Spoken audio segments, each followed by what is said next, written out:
അസ്സലാമു അലൈക്കും വറഹ്മത്തുള്ളാഹി. ബിസ്മില്ലാ അൽഹംദുലില്ലാഹി റബ്ബിൽ ആലമീൻ വസ്സലാത്തു വസ്സലാമു അലാ നബീന മുഹമ്മദിൻ വഅലാ ആലിഹി വഅസ്ഹാബിഹി അജ്മഈൻ അമ്മാ ബഅദ്. ഞാൻ കൗതുകമുള്ള ഒരു വാർത്ത കണ്ടു. എന്താണെന്നറിയോ? ഇതിപ്പോൾ 2024 അവസാനിച്ച് 2025 പ്രവേശിക്കുകയാണ്. അപ്പോൾ ലോകത്ത് ഏറ്റവും ആദ്യം 2025 പ്രവേശിക്കുന്ന രാജ്യം ഏതാണ്? അത് സെൻട്രൽ പസഫിക് സമുദ്രത്തിലുള്ള കിരിബാട്ടി എന്ന് പറയുന്ന ഒരു ചെറിയ രാജ്യം. ആ രാജ്യത്തെക്കുറിച്ച് പൊതുവിൽ പറയപ്പെടുന്ന ഈ ആഗോളതാപനം കൊണ്ടൊക്കെ അത് ജലനിരപ്പ് ഉയരുന്നത് കൊണ്ട് പതുക്കെ പതുക്കെ കടലിലേക്ക് താഴ്ന്നുകൊണ്ടിരിക്കുന്ന രാജ്യം എന്നാണ് അതിനെക്കുറിച്ച് പറയാറുള്ളത്. 2024 ഡിസംബർ 31 ഇന്ത്യൻ സമയം ഉച്ചയ്ക്ക് ശേഷം 3 മണി ആകുമ്പോഴേക്ക് തന്നെ കിരിബാട്ടി എന്ന് പറയുന്ന രാജ്യത്ത് അവർ 2025 പ്രവേശിച്ചിട്ടുണ്ട്. ലോകത്ത് വിവിധ ടൈം സോണുകളെ അടിസ്ഥാനമാക്കി ആദ്യം ആ ടൈം നോക്കുമ്പോൾ ആദ്യം 24 അവസാനിക്കുന്ന രാജ്യം ആ രാജ്യമാണ്. പിന്നീട് ന്യൂസിലൻഡാണ് എന്നൊക്കെയുള്ള വാർത്ത കാണുകയുണ്ടായി. അപ്പോൾ അവർ അവരുടെ പുതുവർഷത്തിലേക്ക് പ്രവേശിക്കുന്നതിൻ്റെ ആഘോഷങ്ങളൊക്കെ വളരെ ഗംഭീരമായി നടക്കുന്ന ഒരു രാജ്യമാണ്. ഞാൻ പറയാൻ വിചാരിക്കുന്ന കാര്യം, പുതുവർഷത്തിലേക്ക് നമ്മൾ പ്രവേശിക്കുമ്പോൾ, ഒരു കലണ്ടർ മാറുമ്പോൾ, ഒരു വർഷം അവസാനിച്ച് മറ്റൊരു വർഷത്തിലേക്ക് നമ്മൾ പ്രവേശിക്കുമ്പോൾ അത് ആഘോഷിക്കാനുള്ളതാണോ യഥാർത്ഥത്തിൽ? പൊതുവിൽ ഒരു ആഘോഷത്വര കൂടുതലുള്ള ഒരു സാമൂഹിക സാഹചര്യത്തിലും കാലത്തുമാണ് നമ്മളുള്ളത്. അതുകൊണ്ട് ഏതൊരു കാര്യത്തെയും പരമാവധി ആഘോഷമയമാക്കുക എന്ന ചിന്തയാണ് ആളുകൾക്കുള്ളത്. പ്രത്യേകിച്ച് ന്യൂ ഇയർ, അത് കുറച്ച് കാലമായി ആളുകൾ പരമാവധി, പ്രത്യേകിച്ച് ആ 12 മണി കഴിയുന്ന നിമിഷത്തിന് വേണ്ടി, കേരളത്തേക്ക് സംബന്ധിച്ച് പറയുകയാണെങ്കിൽ കൊച്ചി പോലെയുള്ള, എറണാകുളം പോലെയുള്ള വലിയ മെട്രോ സിറ്റികളിലൊക്കെ ആളുകൾ ഒത്തുകൂടി ഇപ്പോൾ ആ ഒരു സംസ്കാരം മറ്റു നഗരങ്ങളിലേക്കും ഗ്രാമങ്ങളിലേക്കും വീടകങ്ങളിലേക്കും വരെ എത്തിയിട്ടുണ്ട്. വീടുകളിലിരുന്നു പോലും ആ സമയത്തിന് കാത്തിരുന്ന് അത് പരമാവധി ആഘോഷിക്കുന്ന ആളുകൾ, ലഹരിയിൽ മുങ്ങിക്കുളിക്കുന്ന, എല്ലാം ഒരു സംഗീതമയമാക്കുന്ന, വലിയ രൂപത്തിലുള്ള കരിമരുന്ന് പ്രയോഗങ്ങളും മറ്റുമൊക്കെ ഉൾപ്പെടുത്തി ഗംഭീരമായി ആഘോഷിക്കുന്ന ഒരു സാഹചര്യമാണുള്ളത്. ഇത് ഒരു ആഘോഷത്തിൻ്റെ സമയമാണോ? ഒരിക്കലും അല്ല എന്നാണ് യാഥാർത്ഥ്യബോധത്തിൽ നിന്നുകൊണ്ട് ചിന്തിക്കുമ്പോൾ നമുക്ക് മനസ്സിലാക്കാൻ സാധിക്കുക. അപ്പോൾ ആകെ ഞാൻ വിശദീകരിച്ച് പറയുന്നില്ല, ഒറ്റ പോയിൻ്റ് ചിന്തിച്ചാൽ മതി. എന്താണത്? മലക്കുൽ അർഹാം എന്ന് പറയുന്ന മലക്കുകളുണ്ട്. അതായത് ഗർഭപാത്രത്തിൻ്റെ ചുമതലയുള്ള മലക്ക്. ഒരു കുഞ്ഞ് ഒരു മാതാവിൻ്റെ ഗർഭാശയത്തിൽ രൂപം പ്രാപിച്ച് 40 ദിവസം പിന്നിട്ടാൽ, അള്ളാഹുവിൻ്റെ പ്രവാചകൻ സ്വല്ലല്ലാഹു അലൈഹി വസല്ലമ പഠിപ്പിക്കുന്ന ഒരു ഹദീസാണ്, ആ മലക്കുകൾ 40 ദിവസം കഴിയുമ്പോൾ ആ കുഞ്ഞിനെക്കുറിച്ച് അതിൻ്റെ ജീവിതവുമായി ബന്ധപ്പെട്ട അള്ളാഹുവിൻ്റെ വിധിയിലെ കാര്യങ്ങൾ, അള്ളാഹു നിശ്ചയിച്ചു വെച്ച കാര്യങ്ങൾ രേഖപ്പെടുത്തുന്നതാണ്. അള്ളാഹുവിനോട് ആ മലക്ക് ചോദിക്കും, ഈ കുഞ്ഞ് ആണാണോ പെണ്ണാണോ? ഈ കുഞ്ഞിൻ്റെ ഭക്ഷണം, ഉപജീവനം എങ്ങനെയാണ്? ഈ കുഞ്ഞിൻ്റെ അവധി, ആയുസ് എത്രയാണ്? ആ അജൽ അവിടെ രേഖപ്പെടുത്തുമെന്നാണ്. ആ കുട്ടിയുടെ അജൽ 40 ദിവസം പിന്നിടുമ്പോൾ ആ ഗർഭപാത്രത്തിൻ്റെ ചുമതലയുള്ള മലക്ക് അവിടെ രേഖപ്പെടുത്തും. അത് എത്രയാണോ രേഖപ്പെടുത്തിയിട്ടുള്ളത് അതുവരെയാണ് മനുഷ്യൻ ജീവിക്കുക. അഥവാ നമ്മുടേത് ഒരു അനന്തമായ ജീവിതമല്ല ഈ ഭൂമിക്ക് പുറത്തുള്ളത്. ആളുകളുടെ നിലപാടുകൾ കാണുമ്പോൾ, സമീപനങ്ങൾ കാണുമ്പോൾ, ആളുകളുടെ ആഘോഷിക്കാനുള്ള ആവേശം കാണുമ്പോൾ ഇതൊരു അനന്തമായ ജീവിതമാണെന്നും ഓരോ വർഷം കഴിയുമ്പോഴും തനിക്ക് പുതിയ എന്തോ കിട്ടാനിരിക്കുന്നു എന്നുമുള്ള ഒരു ചിന്തയാണ് ആളുകളുടെ മനസ്സിലുണ്ടാവുക. യഥാർത്ഥത്തിൽ തനിക്ക് ഒരു ഭീമമായ നഷ്ടമാണ് സംഭവിച്ചിട്ടുള്ളത്. ആ 40 ദിവസം പിന്നിടുമ്പോൾ ഗർഭാശയത്തിൻ്റെ ചുമതലയുള്ള മലക്ക് ഏത് കാലമാണ്, എത്ര ആയുസ്സാണോ അള്ളാഹുവിൻ്റെ അനുമതി പ്രകാരം അവിടെ രേഖപ്പെടുത്തിയിട്ടുള്ളത്, അതിൽ നിന്ന് ഒരു വർഷം കൂടി കൊഴിഞ്ഞുപോയി. നോക്കൂ, നമ്മുടെ കൈകളിലുള്ള വിഭവങ്ങൾ കുറഞ്ഞു പോകുമ്പോൾ നമുക്ക് ദുഃഖമാണ് ഉണ്ടാവുക. ബാങ്കിലുള്ള ബാലൻസ് അതിങ്ങനെ ഓരോ ദിവസം കഴിയും തോറും കുറയുമ്പോൾ എന്താണ് തോന്നുക? കയ്യിലുള്ള ഭക്ഷണ വിഭവങ്ങൾ, ഒരാൾക്ക് ഒരു 10 കിലോ അരി കൊടുത്തു, എന്നിട്ട് പറഞ്ഞു നിനക്കിത് ഒരു വർഷത്തേക്കുള്ളതാണ്. അതിൽ നിന്ന് ഓരോ മണി തീരുമ്പോഴും അയാളുടെ ഉള്ളിലൊരാദിയുണ്ടാകും. എൻ്റെ കയ്യിലുള്ളത് കഴിഞ്ഞു പോവുകയാണല്ലോ.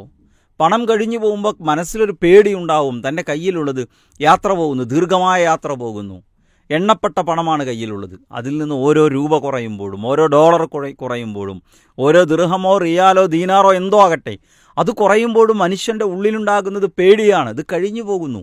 എന്നാൽ സഹോദരങ്ങളെ, മനുഷ്യൻ്റെ ജീവിതത്തിലെ ഏറ്റവും വിലപ്പെട്ടത് അവൻ്റെ സമയമാണ്.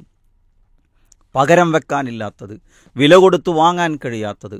ലോകത്തെ മുഴുവൻ കാര്യങ്ങളും ഒരു മനുഷ്യൻ്റെ ഉടമസ്ഥതയിലാണ്. ലോകത്തെ മുഴുവൻ സമ്പത്തും ഒരാളുടെ കൈകളിലുണ്ട്. അത് മുഴുവൻ കൊടുത്താലും ഒരു വയസ്സ് നീട്ടിക്കിട്ടുമോ? ഒരു മാസം നീട്ടിത്തരുമോ? അത് മുഴുവൻ ചെലവഴിച്ചാലും ഒരു മിനിറ്റോ ഒരു സെക്കൻഡോ നമുക്ക് നിശ്ചയിക്കപ്പെട്ട ആയുസ്സിൽ നിന്ന് ദീർഘിപ്പിക്കാൻ നമുക്ക് കഴിയുമോ? അത്രമേൽ അമൂല്യമാണ്. അതുകൊണ്ട് തന്നെ ഒരു വർഷം കഴിയുമ്പോൾ ജീവിതത്തിലെ അള്ളാഹു നമുക്ക് നിശ്ചയിച്ചു തന്ന വർഷങ്ങളിലെ, മാസങ്ങളിലെ, ആഴ്ചകളിലെ, ദിവസങ്ങളിലെ, മണിക്കൂറുകളിലെ, മിനിറ്റുകളിലെ, സെക്കൻഡുകളിലെ, മൈക്രോ സെക്കൻഡിലെ വളരെ പ്രധാനപ്പെട്ട ഭാഗം കഴിഞ്ഞുപോയി എന്ന ചിന്തയാണ്. അതുകൊണ്ട് തന്നെ കഴിഞ്ഞൊരു വർഷം എനിക്ക് എന്ത് ചെയ്യാൻ സാധിച്ചു എന്നാണ് ഒരു വർഷം കലണ്ടർ മാറുമ്പോൾ നമ്മൾ ആലോചിക്കേണ്ടത്. എനിക്കെന്തു ചെയ്യാൻ കഴിഞ്ഞു? മരണാനന്തരം ഒരു ജീവിതമുണ്ടല്ലോ, അതിലേക്ക് എന്ത് സമ്പാദിക്കാൻ കഴിഞ്ഞു? ഞാൻ ചെയ്ത നന്മകളുടെ അളവ് എത്രയാണ്? എൻ്റെ ജീവിതത്തിൽ സംഭവിച്ചു പോയ തിന്മകളുടെ അളവ് എത്രയാണ്? എൻ്റെ ജീവിതത്തിൽ വന്നുപോയ കുറ്റങ്ങളുടെ എണ്ണം എത്രയാണ്? ഞാൻ എത്ര പണം നന്മയിൽ ചെലവഴിച്ചിട്ടുണ്ട്? ഞാൻ എത്ര സമയം നല്ല കാര്യങ്ങൾക്ക് വേണ്ടി നീക്കിവെച്ചിട്ടുണ്ട്? ഞാൻ എൻ്റെ ജീവിതത്തിലെ എത്ര സമയം ജനങ്ങൾക്ക് ഉപകാരമുള്ള കാര്യങ്ങൾ ചെയ്യാൻ വേണ്ടി മാറ്റിവെച്ചിട്ടുണ്ട്? ഇത്തരം ഗൗരവമുള്ള ചിന്തയാണ് യഥാർത്ഥത്തിൽ ഒരു മനുഷ്യൻ്റെ ജീവിതത്തിൽ ഉണ്ടാകേണ്ടത്. ഇന്ന് രാവിലെ ഈ പ്രോഗ്രാമിൽ റെക്കോർഡ് ചെയ്യുന്ന ദിവസം രാവിലെ കേരളത്തിൽ അറിയപ്പെട്ട ഒരു രാഷ്ട്രീയ നേതാവിൻ്റെ ഒരു ഫേസ്ബുക്ക് പോസ്റ്റ് വായിച്ചു. അതിലുള്ള എന്താണെന്നറിയാമോ? 2024 ഞാൻ വായിച്ച പുസ്തകങ്ങൾ. അദ്ദേഹം കുറച്ച് പുസ്തകങ്ങൾ ലിസ്റ്റ് ചെയ്തിരിക്കുകയാണ്. വിവിധ വിഭാഗങ്ങളിൽപ്പെട്ട, വിവിധ ഫന്നുകളിൽപ്പെട്ട, അതിൽ സാഹിത്യമുണ്ട്, ചരിത്രമുണ്ട്, സമകാലിക സംഭവ വികാസങ്ങളെ, രാഷ്ട്രീയങ്ങളെ ഒക്കെ അനാവരണം ചെയ്യുന്ന പലതരത്തിലുള്ള പുസ്തകങ്ങളുണ്ട്. എനിക്ക് വളരെ കൗതുകം തോന്നി. ഒരു വർഷക്കാലം അദ്ദേഹം അത്രയും പുസ്തകങ്ങൾ വായിച്ചു തീർത്തിട്ടുണ്ട്.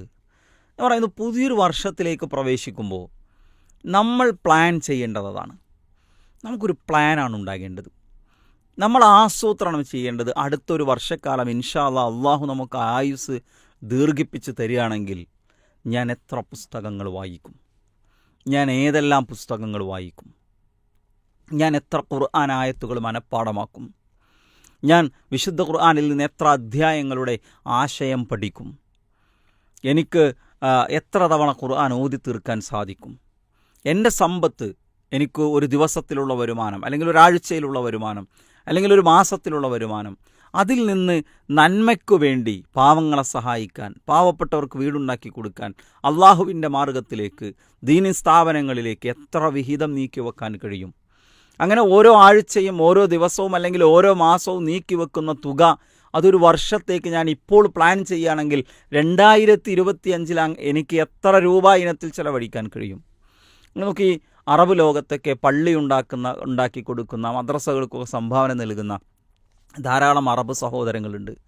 അവർ പലപ്പോഴും അവരുടെ കയ്യിൽ, അവർ വലിയ സമ്പന്നന്മാരായതുകൊണ്ടോ അവരുടെ കയ്യിൽ സാമ്പത്തികമായ വലിയ സ്രോതസ്സുള്ളത് കൊണ്ടോ അല്ല പലപ്പോഴും അവർ ഇങ്ങനെ പള്ളികൾ ഉണ്ടാക്കുന്നത്. ഒരു പള്ളി ഉണ്ടാക്കിയാൽ അതുകൊണ്ട് കിട്ടാവുന്ന അള്ളാഹുവിൻ്റെ പ്രതിഫലം മനസ്സിലാക്കി അവർ അവരുടെ നിത്യവരുമാനത്തിൽ നിന്നൊരു ചെറിയ വിഹിതം മാറ്റിവെക്കുന്നു.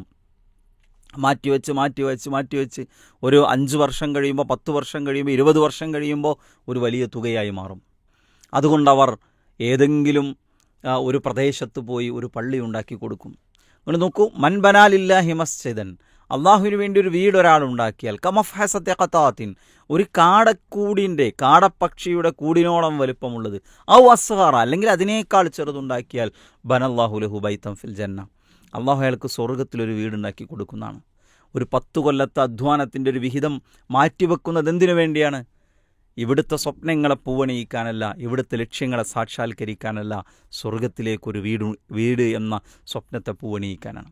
ഞാൻ പറയുന്നത്, വായനയിൽ നമുക്കൊരു പ്ലാൻ ഉണ്ടാകണം, നമ്മുടെ സാമ്പത്തിക കാര്യങ്ങളിൽ നമുക്കൊരു പ്ലാൻ ഉണ്ടാകണം, നമ്മുടെ വ്യക്തിപരമായ ജീവിതത്തിൽ നമുക്കൊരു പ്ലാൻ ഉണ്ടാകണം, പഠനത്തിൽ നമുക്കൊരു പ്ലാൻ ഉണ്ടാകണം. ഓരോ കാര്യത്തിലും അതൊക്കെ നടക്കണമെങ്കിൽ നമ്മുടെ നിത്യജീവിതത്തെ അതിനനുസരിച്ച് ക്രമീകരിക്കണം. വായനയ്ക്ക് വേണ്ടി ഓരോ ദിവസവും എത്ര മിനിറ്റ് നീക്കിവെക്കാൻ സാധിക്കും, എത്ര മണിക്കൂർ നീക്കിവെക്കാൻ കഴിയും? ഒരുപാട് സമയമൊന്നും നീക്കിവെക്കണമെന്നില്ല. ഈ അടുത്ത് ഒരാളുടെ ഒരു ചെറുപ്പക്കാരൻ ഈ സോഷ്യൽ മീഡിയയിലൊക്കെ പൊതുവിൽ ആളുകൾക്ക് ഉപകാരമുള്ള കുറേ കാര്യങ്ങൾ സംസാരിക്കുന്ന ഒരാളുടെ ഒരു സംസാരം കേട്ടു.